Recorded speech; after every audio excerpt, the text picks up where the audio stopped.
Hi everyone, welcome back to the YouTube channel of PingMe Study Abroad. Latvian യൂണിവേഴ്സിറ്റീസിലേക്ക് apply ചെയ്യണമെങ്കിൽ എങ്ങനെയാണ് apply ചെയ്യുക, അതേപോലെ അതിന് എന്തെങ്കിലും അപ്ലിക്കേഷൻ ഡെഡ്ലൈൻസ് ഒക്കെ ഉണ്ടോ, ഇനി എന്തൊക്കെ ഡോക്യുമെൻറ്റ്സ് ആണ് വേണ്ടത് തുടങ്ങിയ കാര്യങ്ങളെക്കുറിച്ച് അറിയാനായിട്ട് നിങ്ങൾ ഈ വീഡിയോ കംപ്ലീറ്റ് ആയിട്ട് കാണുക. യൂണിവേഴ്സിറ്റീസിലേക്ക് അപ്ലൈ ചെയ്യാനുള്ള കംപ്ലീറ്റ് അപ്ലിക്കേഷൻ പ്രൊസീജിയറാണ് ഞാൻ ഈ വീഡിയോയിൽ ഡീറ്റെയിൽ ആയിട്ട് പറയാൻ പോകുന്നത്. അപ്പോൾ നമുക്ക് വീഡിയോയിലേക്ക് കിടക്കാം. ഫസ്റ്റ് സ്റ്റെപ്പ് ഓൺലൈൻ അപ്ലിക്കേഷൻ സബ്മിഷനാണ്. അതായത് എല്ലാ യൂണിവേഴ്സിറ്റീസിലേക്കും അപ്ലൈ ചെയ്യണമെന്നുണ്ടെങ്കിൽ നമ്മളൊരു അപ്ലിക്കേഷൻ ഫോം ഫില്ല് ചെയ്യേണ്ടതായിട്ടുണ്ട്. ഈ ഫോമിനകത്ത് നമ്മൾ കുറച്ച് ഡീറ്റെയിൽസ് എല്ലാം എൻ്റർ ചെയ്യണം. അതായത് നിങ്ങളുടെ പേഴ്സണൽ ഡീറ്റെയിൽസ്, ഇനി ഇത് കഴിഞ്ഞാൽ പിന്നെ നിങ്ങളുടെ എഡ്യൂക്കേഷണൽ ഡീറ്റെയിൽസ്. ഇപ്പോൾ നിങ്ങൾ 10th തൊട്ട് ഏറ്റവും റീസെൻ്റ് ആയിട്ടുള്ള ക്വാളിഫിക്കേഷൻ ഏതാണോ അതിനെക്കുറിച്ചുള്ള ഡീറ്റെയിൽസ് എല്ലാം നമ്മൾ ഈ ഫോമിനകത്ത് ഫില്ല് ചെയ്യണം. പിന്നെ ഇത് കൂടാതെ വർക്ക് എക്സ്പീരിയൻസ് ഒക്കെ ഉള്ളവരാണെന്നുണ്ടെങ്കിൽ നിങ്ങൾ വർക്ക് എക്സ്പീരിയൻസ് ഹിസ്റ്ററി ഇതിനകത്ത് ഡീറ്റെയിൽസ് ആയിട്ട് എൻ്റർ ചെയ്യാനുണ്ട്.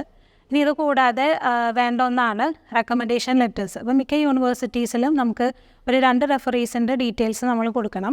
അപ്പോൾ അത് യൂണിവേഴ്സിറ്റിയിൽ നിന്നാണെന്നുണ്ടെങ്കിൽ നിങ്ങൾക്ക് പ്രൊഫസേഴ്സിൻ്റെയോ അല്ലെങ്കിൽ HODയുടെയോ കോൺടാക്ട് ഡീറ്റെയിൽസ് കൊടുക്കാവുന്നതാണ്. ഇനി അതല്ല നിങ്ങൾ എംപ്ലോയിഡ് ആണെന്നുണ്ടെന്നുണ്ടെങ്കിൽ നിങ്ങൾക്ക് എംപ്ലോയറിൻ്റെ കോൺടാക്ട് ഡീറ്റെയിൽസും കൊടുക്കാനായിട്ട് പറ്റും.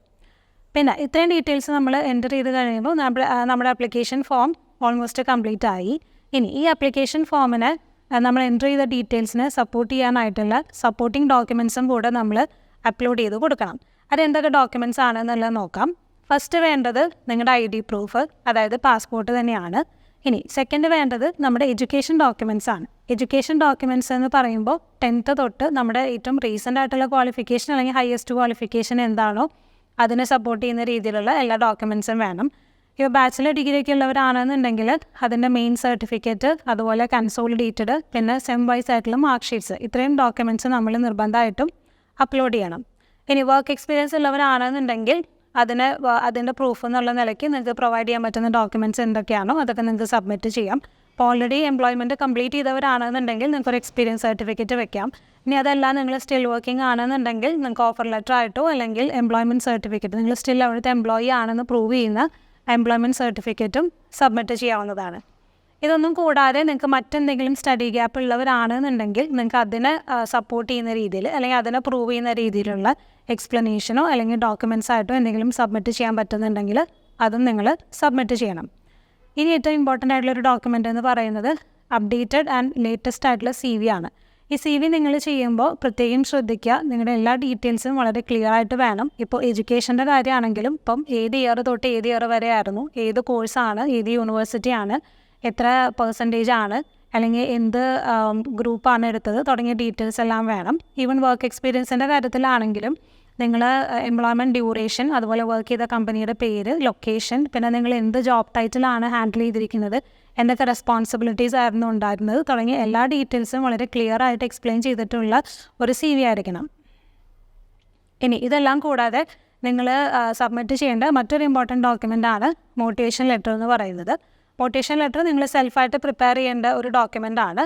ഇതിനകത്തും നിങ്ങൾ കുറേ കാര്യങ്ങൾ ശ്രദ്ധിക്കേണ്ടതായിട്ടുണ്ട്. അപ്പോൾ നിങ്ങൾ എന്തുകൊണ്ടാണ് ഈ ഒരു യൂണിവേഴ്സിറ്റിയിൽ ഈ ഒരു പെർട്ടിക്കുലർ കോഴ്സ് സെലക്ട് ചെയ്യാനുള്ള റീസൺ, അതേപോലെ തന്നെ നിങ്ങൾക്ക് നിങ്ങളുടെ ഇപ്പോഴത്തെ ഒരു എഡ്യൂക്കേഷൻ അല്ലെങ്കിൽ നിങ്ങളുടെ ഒരു കരിയർ ഹിസ്റ്ററി വെച്ചിട്ട് എങ്ങനെയാണ് ഈ ഒരു കോഴ്സ് ചെയ്യുന്നത് നിങ്ങളുടെ പ്രൊഫൈൽ അല്ലെങ്കിൽ നിങ്ങളുടെ കരിയറിനെ ഹെൽപ്പ് ചെയ്യാനായിട്ട് പോകുന്നത്, പിന്നെ നിങ്ങളുടെ ഫ്യൂച്ചർ ഗോൾസ് എന്തൊക്കെയാണ്, പിന്നെ എന്തുകൊണ്ടാണ് നിങ്ങൾ ഈ ഒരു കോഴ്സിലേക്ക് യൂണിവേഴ്സിറ്റി അഡ്മിഷൻ തരേണ്ടത് എന്ന് പ്രൂവ് ചെയ്യുന്ന രീതിയിലുള്ള നിങ്ങളുടെ ഇൻറ്റൻഷൻസ് ക്ലിയർ ചെയ്തുകൊണ്ടുള്ള ഒരു മോട്ടിവേഷൻ ലെറ്റർ ആയിരിക്കണം നിങ്ങൾ പ്രിപ്പയർ ചെയ്യേണ്ടത്.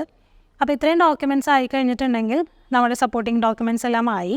ഇനി ഇതും കൂടെ അപ്ലോഡ് ചെയ്ത് കഴിയുമ്പോഴാണ് നിങ്ങളുടെ ആപ്ലിക്കേഷൻ പ്രോസസ്സ് കംപ്ലീറ്റ് ആവുന്നത്. സോ നിങ്ങൾ ആപ്ലിക്കേഷൻ ഫോം ഫിൽ ചെയ്തു, സപ്പോർട്ടിംഗ് ഡോക്യുമെൻറ്റ്സ് എല്ലാം റെഡിയാക്കി അപ്ലോഡ് ചെയ്ത് കഴിഞ്ഞാൽ നമ്മുടെ ഫസ്റ്റ് സ്റ്റെപ്പ് കംപ്ലീറ്റ് ആയി. Second step application fee payment ആണ്. ഇപ്പോൾ ലാറ്റിൻ യൂണിവേഴ്സിറ്റീസിലെല്ലാം തന്നെ നമ്മളൊരു ആപ്ലിക്കേഷൻ ഇടണം എന്നുണ്ടെങ്കിൽ നമ്മളൊരു ആപ്ലിക്കേഷൻ ഫീ പേ ചെയ്യണം. അത് ഓരോ യൂണിവേഴ്സിറ്റീനും ഡിപ്പെൻഡ് ചെയ്തിരിക്കും. നോർമലി അതിൻ്റെ റേഞ്ച് എന്ന് പറയുന്നത് €100 to €300 ആണ്.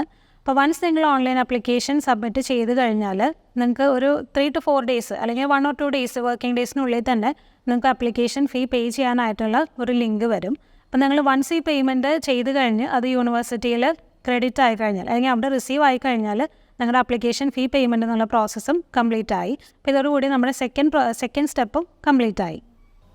Third step online video interview. എല്ലാ ലാറ്റിൻ യൂണിവേഴ്സിറ്റീസും സ്റ്റുഡൻസിനെ നേരിട്ട് ഒരു ഓൺലൈൻ വീഡിയോ ഇൻ്റർവ്യൂ കണ്ടക്ട് ചെയ്യും. അപ്പോൾ വൺസ് നിങ്ങളുടെ ആപ്ലിക്കേഷൻ ഫീ പേയ്മെൻറ്റ് യൂണിവേഴ്സിറ്റിക്ക് റിസീവ് ആയി കഴിഞ്ഞാൽ വിത്തിൻ 3 to 4 വർക്കിംഗ് ഡേയ്സിൽ നിങ്ങൾക്ക് ഇൻ്റർവ്യൂവിനുള്ള ലിങ്ക് വരും. ഇനി ഈ ഒരു ലാറ്റ്വിയനെ കുറിച്ച് നോക്കുകയാണെങ്കിൽ നിങ്ങൾക്ക് അറിയാൻ പറ്റും വിത്തൗട്ട് IELTS പഠിക്കാൻ പറ്റുന്ന ഒരു കൺട്രിയാണ്. സോ കുട്ടികളുടെ ലാംഗ്വേജ് പ്രൊഫിഷ്യൻസി എങ്ങനെയാണെന്ന് അസസ് ചെയ്യാനും അതേപോലെ കുട്ടികളെക്കുറിച്ച് നേരിട്ട് കൂടുതൽ ഡീറ്റെയിൽസ് അറിയാനായിട്ടും കൂടി വേണ്ടിയിട്ടാണ് ഈ ഒരു ഇൻ്റർവ്യൂ അവർ കണ്ടക്ട് ചെയ്യുന്നത്. ചില യൂണിവേഴ്സിറ്റീസ് ഈ വീഡിയോ ഇൻ്റർവ്യൂ എന്ന് പറയുന്നത് റെക്കോർഡ് ഇൻ്റർവ്യൂ ആയിട്ടും കണ്ടക്ട് ചെയ്യാറുണ്ട്. നെക്സ്റ്റ് എൻട്രൻസ് ടെസ്റ്റാണ്. അത് കൂടുതലും ബാച്ചിലർ സ്റ്റുഡൻസിനാണ് എൻട്രൻസ് ടെസ്റ്റ് ഉണ്ടാവാറുള്ളത്, മാസ്റ്റർ സ്റ്റുഡൻസിന് ഉണ്ടാവാറില്ല. അപ്പോൾ ഈ എൻട്രൻസ് ടെസ്റ്റ് എന്ന് പറയുന്നത് നമ്മൾ ചൂസ് ചെയ്യുന്ന കോഴ്സിനെയും കൂടെ ബേസ് ചെയ്തായിരിക്കും ഇരിക്കുന്നത്. ഇപ്പോൾ എഞ്ചിനീയറിംഗ് റിലേറ്റഡ് ആയിട്ടുള്ളൊരു കോഴ്സാണ് ഒരു സ്റ്റുഡൻറ്റ് സെലക്ട് ചെയ്യുന്നതെന്നുണ്ടെങ്കിൽ ആൾക്ക് അറ്റൻഡ് ചെയ്യേണ്ടി വരുന്നത് മാത്സ് ടെസ്റ്റ് ആയിരിക്കും. ഇതിൻ്റെ സിലബസ് എന്ന് പറയുന്നത് 11th and 12th മാത്സിൻ്റെ സിലബസ് തന്നെയായിരിക്കും. ഇനിയിപ്പോൾ ഒരു ഹ്യൂമാനിറ്റീസ് ബേസ്ഡ് കോഴ്സാണ് സെലക്ട് ചെയ്യുന്നതെന്നുണ്ടെങ്കിൽ അതൊരു സോഷ്യൽ സയൻസ് ടെസ്റ്റ് ആയിരിക്കും. ഓൺലൈൻ വീഡിയോ ഇൻ്റർവ്യൂവും അതേപോലെ എൻട്രൻസ് ടെസ്റ്റും കംപ്ലീറ്റ് ആയി കഴിയുമ്പോൾ, അതായത് സക്സസ്ഫുള്ളി കംപ്ലീറ്റ് ആയി കഴിയുമ്പോഴാണ് നിങ്ങൾ ഈ അഡ്മിഷൻ പ്രോസസ്സിൻ്റെ നെക്സ്റ്റ് സ്റ്റെപ്പിലേക്ക് കടക്കുന്നത്. ഇനി ചില യൂണിവേഴ്സിറ്റീസിൽ നോക്കിക്കഴിഞ്ഞാൽ ഞാൻ ഈ പറഞ്ഞിട്ടുള്ള 2nd and 3rd സ്റ്റെപ്പ്, അതായത് ആപ്ലിക്കേഷൻ ഫീ പേയ്മെൻറ്റും അതേപോലെ ഇൻ്റർവ്യൂവിൻ്റെ ഈ സ്റ്റെപ്പും ഉണ്ടല്ലോ, അത് ചിലപ്പോൾ അങ്ങോട്ടും ഇങ്ങോട്ടും സ്വിച്ച് ആയി വരാം. അതായത് ചില യൂണിവേഴ്സിറ്റീസ് ചിലപ്പോൾ ഫസ്റ്റ് നിങ്ങളുടെ എൻട്രൻസ് ടെസ്റ്റ് അറ്റൻഡ് ചെയ്ത് അത് ക്ലിയർ ആയതിനു ശേഷം മാത്രമായിരിക്കും ആപ്ലിക്കേഷൻ ഫീ പേ ചെയ്യാനായിട്ട് വരുന്നുണ്ടാവുക. അപ്പോൾ നിങ്ങൾ അപ്ലൈ ചെയ്യുന്ന യൂണിവേഴ്സിറ്റി ഏതാണോ അതിൻ്റെ പ്രോസസ്സ് നോക്കിയിട്ട് അതനുസരിച്ച് നിങ്ങൾ കാര്യങ്ങൾ ചെയ്താൽ മതിയാവും. 4th step academic document വെരിഫിക്കേഷനാണ്. അതായത് ലാറ്റിൻ യൂണിവേഴ്സിറ്റീസ് എല്ലാം തന്നെ നിങ്ങളുടെ ഡോക്യുമെൻറ്റ്സ് എല്ലാം വെരിഫൈ ചെയ്യുന്നൊരു പ്രോസസ്സ് മാൻഡേറ്ററി ആയിട്ട് ചെയ്യുന്നുണ്ട്. ഇത് ചെയ്യുന്നത് അക്കാഡമിക് ഇൻഫർമേഷൻ സെൻറ്റർ അല്ലെങ്കിൽ AIC ആണ്. ഈ ഒരു പ്രോസസ്സ് ഇനീഷ്യേറ്റ് ചെയ്യുന്നത് യൂണിവേഴ്സിറ്റീസ് തന്നെയാണ്. പിന്നെ ഈ ഡോക്യുമെൻ്റ് വെരിഫിക്കേഷൻ എടുക്കുന്ന ഒരു അപ്രോക്സിമേറ്റ് ടൈം എന്ന് പറയുന്നത് 1 month ആണ്. ഈ ഒരു 1 monthനുള്ളിൽ നിങ്ങളുടെ പ്രോസസ്സ് കംപ്ലീറ്റ് ചെയ്ത് അതിൻ്റെ ഡിസിഷൻ പോസിറ്റീവ് ആണെന്നുണ്ടെങ്കിൽ പിന്നെ യൂണിവേഴ്സിറ്റീസിൻ്റെ സൈഡിൽ നിന്ന് നിങ്ങൾക്ക് ട്യൂഷൻ ഫീ പേയ്മെൻറ്റിനുള്ള റെസിപ്റ്റ് വരും. ഇനി നിങ്ങൾ പേ ചെയ്യേണ്ടി വരുന്നത് ഫസ്റ്റ് ഇയറിൻ്റെ ട്യൂഷൻ ഫീസാണ്. അത് അപ്രോക്സിമേറ്റ്ലി 2.5 lakhs ആണ് വരുന്നത്. ഇത് കൂടാതെ തന്നെ മിക്കവാറും യൂണിവേഴ്സിറ്റീസ് ഒരു സെക്യൂരിറ്റി ഡെപ്പോസിറ്റ് എന്ന് പറയുന്ന ഒരു എമൗണ്ട് സ്റ്റുഡൻസിൻ്റെ കയ്യിൽ നിന്ന് കളക്ട് ചെയ്യാറുണ്ട്. ഇത് നോർമലി 500 euros ആണ്. ഈ ഒരു എമൗണ്ട് നിങ്ങൾക്ക് ഒന്നില്ലെങ്കിൽ നെക്സ്റ്റ് ഇയറിൻ്റെ ട്യൂഷൻ ഫീ പേയ്മെൻറ്റിൽ നിന്ന് ഡിഡക്റ്റ് ചെയ്യാം. അതല്ലാന്നുണ്ടെങ്കിൽ ഗ്രാജുവേഷൻ കംപ്ലീറ്റ് ചെയ്തതിന് ശേഷം നിങ്ങൾക്ക് റിക്വസ്റ്റ് ചെയ്ത് കഴിഞ്ഞാൽ ഈ ഫണ്ട് റീഫണ്ട് ചെയ്ത് കിട്ടും. വൺസ് നിങ്ങളുടെ ട്യൂഷൻ ഫീ പേയ്മെൻറ്റും അതേപോലെ ഡെപ്പോസിറ്റ് പേയ്മെൻ്റ് എല്ലാം യൂണിവേഴ്സിറ്റിയിൽ റിസീവ് ആയി കഴിഞ്ഞിട്ടുണ്ടെങ്കിൽ നിങ്ങൾ ഈ അഡ്മിഷൻ പ്രോസസ്സിൻ്റെ ലാസ്റ്റ് സ്റ്റെപ്പിലെത്തി. അതായത് ഇനി യൂണിവേഴ്സിറ്റി ഇഷ്യൂ ചെയ്യാൻ പോകുന്നത് വിസ സപ്പോർട്ടിംഗ് ഡോക്യുമെൻറ്റ്സ് ആണ്.